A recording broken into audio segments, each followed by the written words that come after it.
하나님 말씀 우리 함께 보겠습니다. 사도행전 11장 24절부터 26절까지 보겠습니다.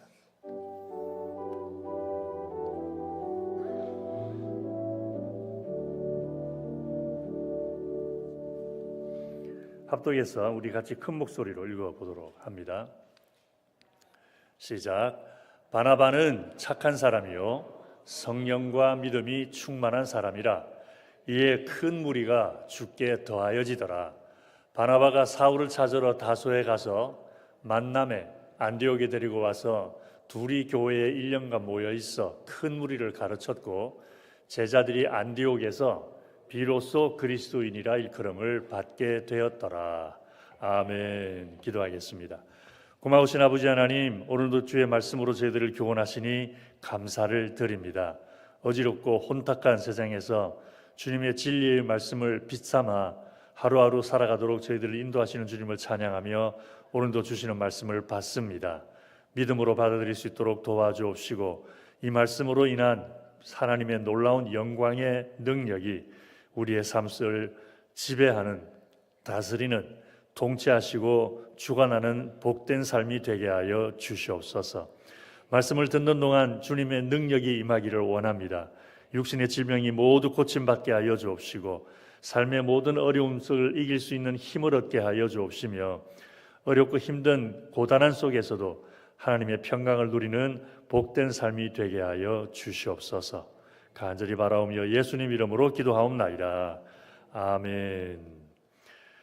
지난 2022년 2월 한 달 동안 저희들이 하나님의 심판날에 의롭게 서는 삶이라고 하는 제목으로 주제를 가지고 말씀을 나눈 적이 있었더랬습니다. 그때 모두 4가지를 살펴보았는데 잠시 복습을 해보면, 첫째, 예수 그리스도를 구주로 믿어야 하나님의 심판날에 의롭게 설 수 있다라고 말씀을 나누었습니다. 하나님께서 마지막 심판날에 우리에게 얼마나 착하게 살았느냐, 얼마나 선하게 살았느냐라는 것을 물어보실 것이 아니라 예수 그리스도를 믿었느냐라는 것을 물어볼 것이기 때문에 그렇습니다. 두 번째, 하나님을 사랑해야 하나님의 심판날에 의롭게 설 수 있다라는 말씀도 나누었습니다. 하나님의 가장 큰 관심은 우리가 얼마나 종교 생활을 잘 하느냐에 있는 것이 아니라 하나님을 얼마나 마음을 다해 사랑했느냐라는 것에 있기 때문에 그렇습니다. 그리고 세 번째로, 하나님을 섬기는 삶이 되어야 하나님의 심판날에 의롭게 설 수 있다고 말씀을 나누었습니다. 하나님을 사랑한다고 입으로만 말할 것이 아니라 하나님의 사랑을 삶 속에서 보여드리는 삶이 되어야 하기 때문에 그렇습니다.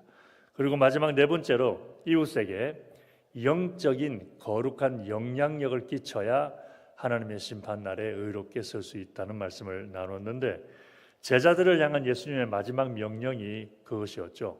전도하라는 것이건 맞는데, 전도라고 하는 말은 결국 예수님의 이름으로 이웃들에게 거룩한 영향을 끼쳐서 그들 역시 예수님의 거룩함을 알고 믿도록 하기 위함이라는 것이죠. 그래서 하나님의 심판날에 의롭게 서기 위해서는 하나님을, 예수 그리스도를 구주로 믿고 하나님을 사랑하고 섬기며 이웃들에게 거룩한 영향력을 끼치는 삶이 되어야 한다는 것을 가지고 3년 전에, 이미 벌써 3년이 됐네요, 그죠?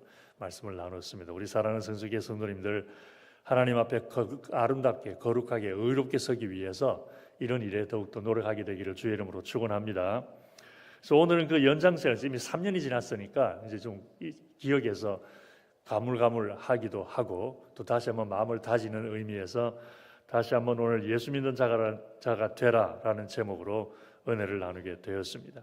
근데 말씀을 나누기 전에 이제 제목을 조금 설명을 좀 해야 말씀이 좀 더 이해가 될 것 같아서 제목 설명을 잠시 드리겠습니다. 오늘 말씀 제목만 보면 예수 믿지 않는 사람이 되지 말고 예수 믿는 사람이 되라라는 것처럼 들립니다. 그런데 실제 제목은 조금 다릅니다. 의미가 삭제 달라지는데, 그 실제 제목은 이렇게 됩니다. 교회 다니는 사람이 되기보다는 예수 믿는 사람이 되라는 것입니다. 그러다 보니까 제목이 좀 너무 길어서 간단하게 예수 믿는 사람이 되라고 그냥 그렇게 줄여서 해 놓았습니다. 근데 이 제목은 보기에 따라 조금 이상하게 보일 수도 있습니다. 왜냐하면은 교회 다니는 사람들은 다 예수 믿는 사람들 아니냐라고 생각할 수 있기 때문에 그렇습니다. 그런데 사실 따져보면 교회 다니는 것과 예수 믿는 것은 전혀 다른 이야기입니다. 비슷한 면도 없지 않아 있긴 있지만 전혀 다른 이야기입니다. 그래서 교회 다니니까 예수 믿는 것 아니냐라고 하는 것은 무슨 말과 똑같냐면은 차고에 들어가 있으니까 자동차 아니냐라는 것과 같습니다. 여러분, 우리가 차고에 뭘 넣어놓죠? 잡동산이 잔뜩 들어가 있죠, 보통. 근데 차고는 차를 넣어놓기 위해 만든 것이 차고입니다. 그런데 그 차고에 비행기가 들어가 있다고 해서 그 비행기가 자동차가 되나요? 그러진 않죠, 그죠? 그런 것처럼 교회라고 그래서 교회에 나와 있다 그래서 예수 믿는 사람이 되는 것은 아니라는 것입니다. 특히 청소년들 중에 그런 일들이 많이 있는데 교회는 다니지만 예수하고는 전혀 상관없는 그런 일들이 있습니다. 예수를 구주로 믿지는 않습니다. 그런데 친구들이 좋아서 교회를 나옵니다. 물론 그렇게 교회 나왔다가 이제 예수 그리스도 믿게 되는 경우도 있습니다. 저도 그런 케이스이긴 한데 친구들 때문에 교회 나왔다가 결국은 예수를 믿게 되는 경우가 있지만 교회 나오는 것은 예수 믿는 것과 상관없는 일들이 있었던 거죠. 친구 때문에 나온 거니까. 또 교회에서는 여러 가지 프로그램들이 좋아서 참석하는 경우도 있습니다. 교회에서는 수련회가 좋아서, 여름 성경학교가 좋아서, 농구하는 게 좋고 배구하는 게 좋고 배드민턴 하는 게 좋고 그래서 교회에 나오는 경우가 있습니다. 예수님과는 전혀 상관없는 일들입니다. 그러다가 더 이상 그런 일에 관심이 없어져 버리면은 더 이상 교회도 나오지 않는 그런 일들이 일어나게 되는 것이죠. 그런데 꼭 아이들만 그런 것은 아닙니다. 어른들도 그렇습니다. 예수를 구주로 믿기 때문에 교회에 나오는 것이 아니라 교회에 나오면 이런 것이 좋고 저런 것이 좋으니까 나오는 경우도 있습니다. 오랫동안 교회에 나오는 게 습관이 되어서 나오는 경우도 있습니다.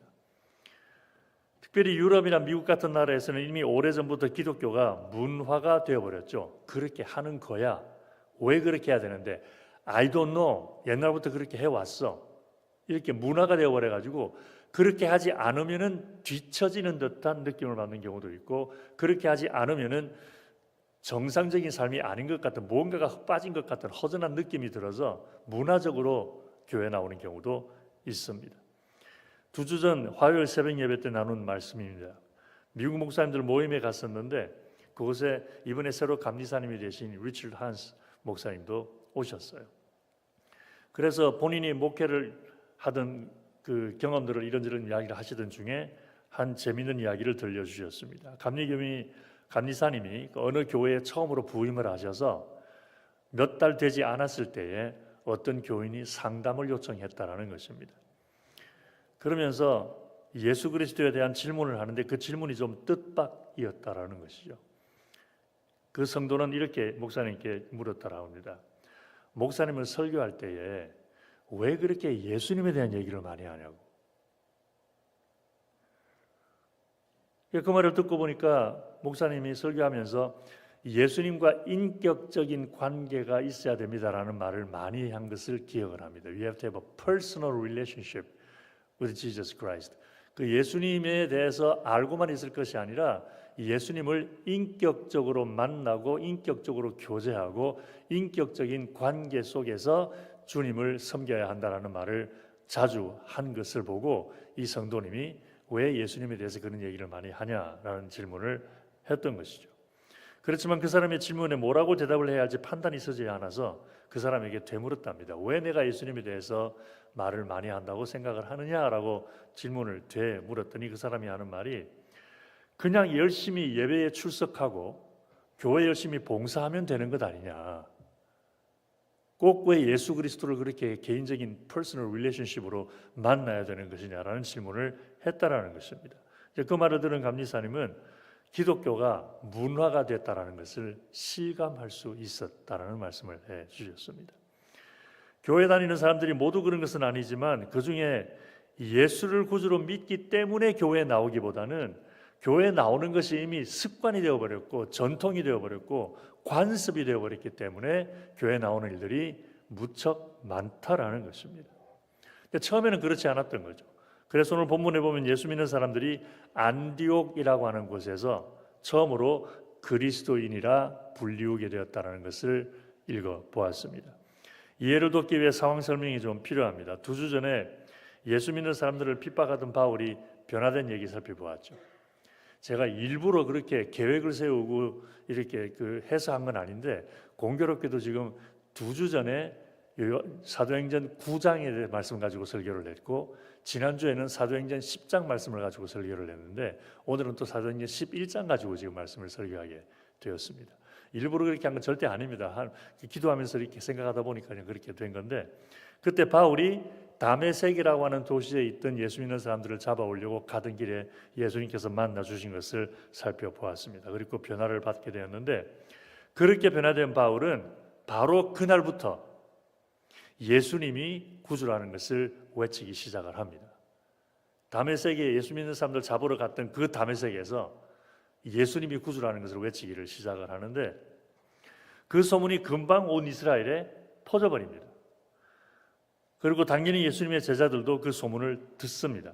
그렇지만 바울이 회심하기 전에 얼마나 예수 믿는 사람들을 핍박했는지를 너무나 잘 알고 있었고, 본인들도 바울 때문에 고생한 경험들이 있기 때문에 바울의 회심을 쉽게 믿으려고 하지를 않습니다. 에이, 설마 아무래도 그렇지, 그 사람은 절대 예수 못 믿어, 이런 식으로 생각할 수밖에 없을 만큼 바울에 대한 경험이 부정적이었던 것이죠. 그랬는데 예수님의 제자들 중에 큰 신임을 받고 있던 사람이 있었는데, 바나바라고 하는 사람입니다. 바라고 하는 말은 누구누구의 아들이란 말이고, 나바라고 하는 사람은 저 사람은 나바의 아들이라는 뜻인데, 이 바나바라고 하는 사람이 예수님의 12제자는 아니었어요.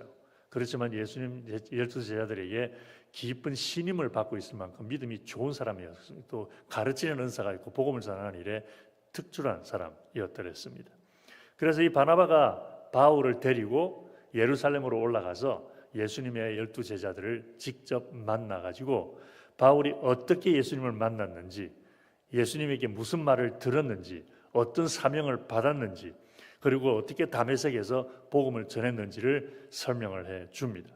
그랬더니 제자들이 비로소 마음을 놓고 바울을 사도로 인정을 해 주게 되는데, 그때부터 바울도 본격적으로 사도들과 함께 복음을 외치기 시작을 합니다. 그런데 그렇게 바울이 그리스도를 외치기 시작하니까, 그 전에 바울과 함께 예수 믿는 사람들을 핍박했던 사람들이 바울을 배신자라고 여기기 시작을 하는 거죠. 우리랑 같이 예수 믿는 사람들 핍박하던 사람이 변화돼서 이제는 예수 그리스도를 증거를 해, 그러면서 배신자라고 여기고 바울을 죽이려고 합니다. 근데 그 계획을 사도들이 듣게 되어서 바울을 다소라고 하는 바울의 고향으로 피신을 시킵니다. 잠시 좀 피신하고 있으라, 상태가 지금 너무 위험하다. 근데 그렇게 이제 피신하고 있던 중에 복음은 예루살렘을 넘어서 여러 지역으로 계속 확장이 되어 나가던 중에 안디옥이라고 하는 도시에서 특별히 예수 믿는 사람들이 많아지기 시작을 하니까 바나바를 파송을 합니다. 사도들이 바나바에게 당신이 안디옥에 가서 지금 교회가 크게 부흥되고 있으니까 좀 잘 조직을 해서 갖고 줘야 되고 훈련을 시켜줘야 되겠다. 그래서 바나바가 그곳에 갔다가 바울을 데리고 옵니다. 그리고 두 사람이 1년 동안 안디옥에서 열심히 복음을 전하고 있던 중에 그곳에서 예수 믿는 사람들이 예수 믿지 않는 사람들에게 저 사람들은 그리스도인들이야 라고 하는 말을 듣기 시작했다라는 것입니다. 그래서 그리스도인이라고 하는 말은 안디옥이라는 곳에서 처음으로 불려주기 시작을 했는데, 이 그리스도인이라는 말을 헬라어로는 크리스티아누스라고 합니다. 그런데 이것을 영어로는 크리스천이라고 번역을 했고, 그걸 우리 한국어로는 그리스도인이라고 번역을 했습니다. 그런데 이 크리스티아누스라고 하는 말이 정확하게 무슨 뜻인지는 아무도 모릅니다. 학자들도 이게 도대체 어디에서 나온 파생된 말인지를 의견들이 분분합니다. 그런데 여러 사람들이 일반적으로 이해하는 것은 이 크리스티아누스라고 하는 말은 예수 그리스도를 따르는 사람들이라고 이해합니다. 그냥 예수 그리스도를 믿기만 하는 사람이 아니라 예수 그리스도를 따르는 사람들이라는 것입니다. 그리고 그때부터 예수 믿는 사람들을 그리스도인이라고 부르기 시작을 했는데, 예수 그리스도를 구주로 믿고 따르며 섬기는 사람들이라는 의미로 그렇게 불려졌던 거죠. 그런데 세월이 지나면서 한 가지 안타까운 일이 일어나 버리고 맙니다. 처음에는 그리스도인 그러면 예수를 믿고 따르고 섬기는 사람들이었습니다. 그런데 시간이 지나면서 왜 교회에 나가야 하는지라는 생각이 점점 희석되기 시작을 했고, 그냥 교회에 나가면 좋으니까, 교회에 나가면 용서해라, 사랑해라, 친절하게 해라, 겸손해라, 다른 사람들을 돌보아줘라, 이런 좋은 얘기를 들으니까 교회 나가는 게 나쁠 게 없지 않냐. 그리고 교회 나가서 그런 말을 듣다 보니까 이제는 예수 믿는 사람 그러면은 착한 사람, 선한 사람, 그리고 예수 믿는 사람은 그렇게 사는 사람들, 이렇게 생각을 한 것이지, 예수를 구주로 믿고 섬기고 따르는 사람들이라는 생각은 점점 희미해져 가면서 교회 다니는 사람 그러면은 착한 사람, 선한 사람이라는 말만 더 기억에 남는 그런 일들이 일어나게 된 것입니다. 그리고 결국은 교회 가는 것이 전통이 되어버리고 관습이 되어버리고 문화가 되어버렸던 거죠. 그래서 예수님이 나의 구세주라는 믿음의 고백 때문에 교회 가는 것이 아니라 조상적부터 주일이면 교회 갔으니까 그 전통을 따라, 습관을 따라 그냥 교회 가게 되는 일이 일어나게 된 것입니다. 그리고 예수님을 구주로 믿는 것과는 아무 상관없이 그냥 열심히 예배하고 착하고 선하게 살면서 교회 일에 힘쓰면은, 그러면은 좋은 그리스도인이다라고 하는 그런 이미지까지 바뀌어져 버리는 그런 일이 일어나게 된 것이죠. 그런데 그런 일은 예수님 시대에도 있었습니다. 예수님 시대에도 하나님과는 상관없이 종교 생활만 하는 사람들이 있었습니다. 하나님이 기뻐하실 거야, 이렇게 하는 것은 하나님이 기뻐하실 거야 라고 하는 생각으로 선을 행하기보다 사람들에게 칭찬 들은 것을 생각하며 선을 행하는 일이 있었습니다. 하나님께 기도하기보다 하나님께 기도하는 그 모습을 사람들에게 보이고 싶어서 많은 사람들이 왔다 갔다 하는 곳에 서서 거룩한 척 기도하는 것을 쇼오프하는 그런 일도 있었습니다. 하나님 앞에 진정으로 회개하는 마음으로 금식을 하기보다 이것 역시 사람들에게 자신을 보이려고 내가 이렇게 금식하는 사람이야 라는 것을 나타내 보이고 싶어서 금식하는 일도 있었습니다. 그래서 마태복음 6장에 보면 예수님께서 그런 자들을 외식하는 자라면서 책망하시죠. 위선자라는 것입니다. 사실은 그렇지 않은데 그런 것처럼 꾸며서 보이려고 하는 그런 일들이 주님께 책망받는 일이 되었던 것입니다. 이미 여러 차례 말씀을 드린 것처럼 기독교의 핵심은 예수님입니다. 할렐루야. 기독교의 핵심은 예배도 아니고 선한 것도 아니고 착한 것도 아니고 겸손한 것도 아니고 성경 공부하는 것도 아닙니다. 기독교의 핵심은 예수님이십니다. 특별히 그 예수님이 나의 구원자가 되시고 내 삶의 주인이 되신다는 고백이 기독교의 핵심 중에 핵심입니다. 그래서 이 말에는 두 가지 요소가 있습니다. 첫째, 예수님은 죄인들의 구원자가 되시고 죄인들의 주님이 되신다는 것. 이것이 기독교의 첫 번째 핵심 요소고, 두 번째는 그 예수님, 죄인들의 구원자가 되시고 죄인들의 주님이 되시는 그 예수님이 나의 구원자이시고 나의 주님이시라는 것. 이것까지 되어져야 기독교의 올바른 신앙이 갖추어지는 것입니다. 그래서 예수님이 죄인들의 구원자가 되시고 죄인들의 주님이 되신다라고 하는 것은 보편적인 진리입니다. 그건 교과서 같은 거예요. 그냥 보편적인 진리예요. 예수님은 죄인들의 구원자이시고 죄인들의 주님이십니다 라고 하는 것은 그냥 진리입니다. 그런데 그 예수님은 나의 구원자가 되시고 나의 주님이 되신다라고 하는 것은 나의 개인적인 신앙의 고백입니다. 믿음은 보편적인 진리를 머리로 알고 있는 것이 아니라 예수님이 나의 구원자가 되시고 나의 주님이 되신다라고 하는 개인적인 고백이 믿음입니다. 성경이 말하는 믿음입니다. 그러니까 하나님의 심판날에 하나님께서 우리에게 물으실 질문은 예수님이 죄인들의 구원자여 죄인들의 주님이라는 것을 믿느냐라는 것이 아닙니다. 하나님께서 마지막 심판날에 우리에게 물으실 질문은 예수님이 너의 구원자이시고 너의 주님이심을 믿느냐, 이것입니다. 여기에 의심 없이 주저없이 아멘으로 대답하는 우리 성도님들 되기를 주의 이름으로 축원합니다. 예수님은 그냥 죄인들의 구원자가 아니고 나의 구원자이십니다. 예수님은 그냥 죄인들의 주님이 아니라 나의 주님이십니다 라고 하는 믿음의 고백이 분명하기를 주의 이름으로 축원합니다. 그 예수님 당시에 일반 유대인들과 예수님의 제자들의 차이가 바로 그것이었습니다. 예수님이 훌륭한 스승이 되신다라는 것은 모든 유대인들이 다 아는 이야기였습니다. 그러나 그들에게 예수님은 그냥 훌륭한 스승일 뿐이었습니다. 그렇지만 예수님의 12 제자들에게 있어서 예수님은 그냥 훌륭한 스승이 아니었습니다. 예수님의 12 제자들에게는 예수님에 대한 특별한 것이 한 가지가 있었습니다.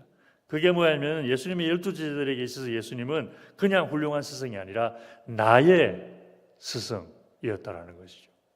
그 개인 관계입니다. 관계. 그냥 스승이 아니라 나의 스승이다. 여러분, 뉴욕 성서교회는 여러분들에게 그냥 교회가 아니죠. 그렇죠.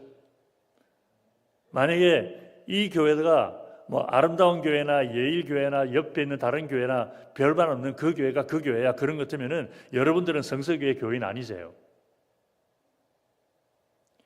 우리 여러분들에게 있어서 이 성서교회는 그냥 교회가 아니라 내 교회입니다. 할렐루야. 내 교회예요. 여러분들은 저에게 있어서 저의 성도님들이십니다. 그냥 어느 한 교회의 성도들이 아니고 그냥 예수 믿는 사람들이 아니라 하나님께서 저에게 위탁해 주신 하나님의 성도들입니다. 이 관계가 중요한 거예요. 관계가. 하나님을 믿는 것도 마찬가지예요. 예수 그리스도를 구주로 믿는 것도 예수님이 구주십니다가 중요한 것이 아니라 예수님이 나의 구주십니다, 나의 주님이십니다라고 하는 이 개인적인 관계가 중요하다라는 것입니다. 그걸 잘 보여주는 이야기가 있습니다. 죽음에서 부활하신 예수님이 제자들에게 처음 나타나셨을 때에 도마라고 하는 제자는 그 자리에 없었습니다. 그래서 제자들이 도마에게 나중에 만나서 예수님이 부활하셨다는 이야기를 하니까 도마가 그런 말을 하죠. 예수님의 손바닥에 못자국 그리고 옆구리 창자국 내가 손을 대보기 전에는 믿지 못하겠다라는 말을 합니다. 그랬더니 나중에 예수님이 도마에게 나타나시죠. 그래서 내 손에 그리고 내 옆구리에 손을 대어보고 믿음 없는 자가 되지 말고 믿음 있는 자가 되라고 합니다. 그때 도마가 뭐라고 고백을 하죠? 나의 주시요 나의 하나님이시니이다. 그냥 예수님 부활하신 거 보니까 주님이시고 하나님이신 것 같네요 라고 말한 것이 아니라 나의 주님이시요 나의 하나님이십니다라는 개인적인 신앙의 고백을 한 것입니다. 다행히도 우리 성수교회 성도님들 대부분 그냥 교회에 나오는 사람들이 아니라 예수 믿는 사람들인 것을 감사를 드립니다. 그러나 혹시라도 우리 중에 그냥 예수 믿는 건 나는 예수가 누군지 나는 신경도 안 쓰고 그 사람이 이런 말을 했든지 저런 말을 했든지 예수님이 뭘 원하시든지 그건 나하고 상관없는 일이고 그냥 하도 그냥 누가 옆에서 가자 그러니까 교회 나오는 거고 그래서 한번 나와본 거고 옛날부터 교회 다녔으니까 나온 거지 내가 그런 마음으로 나오는 분이 계시다면 교회에 나오는 사람이 될 것이 아니라 예수 믿는 사람이 되기를 주의 이름으로 축원합니다. 그래서 언젠가 하나님 앞에 섰을 때에 너는 예수 그리스도를 너의 구주로 너의 주님으로 믿었느냐라는 질문을 들었을 때에 아멘이라고 확신 가지고 대답을 함으로 주님 앞에 의롭게 서는 분들 되기를 주의 이름으로 축원합니다. 기도하겠습니다. 아버지 고맙습니다. 오늘도 우리의 구주가 되어주시고 우리의 주님이 되어주심을 감사를 드리며 예수님은 나의 구원자이시고 나의 주님 되심을 고백합니다. 이 믿음의 고백에 부끄럽지 않는 삶이 될 수 있도록 인도하여 주옵시고 성령께서 저희들의 마음을 감동시키사 진정으로 예수님을 구주로 믿고 섬기며 예수님을 내 삶의 주인님으로 따르는 온전한 믿음의 삶을 살아 마지막 하나님의 그 무서운 심판대 앞에 설지라도 두려움 없이 의롭게 설 수 있는 모든 성수교회 성도님들 되게 하여 주시옵소서. 간절히 바라오며 예수님 이름으로 기도하옵나이다. 아멘.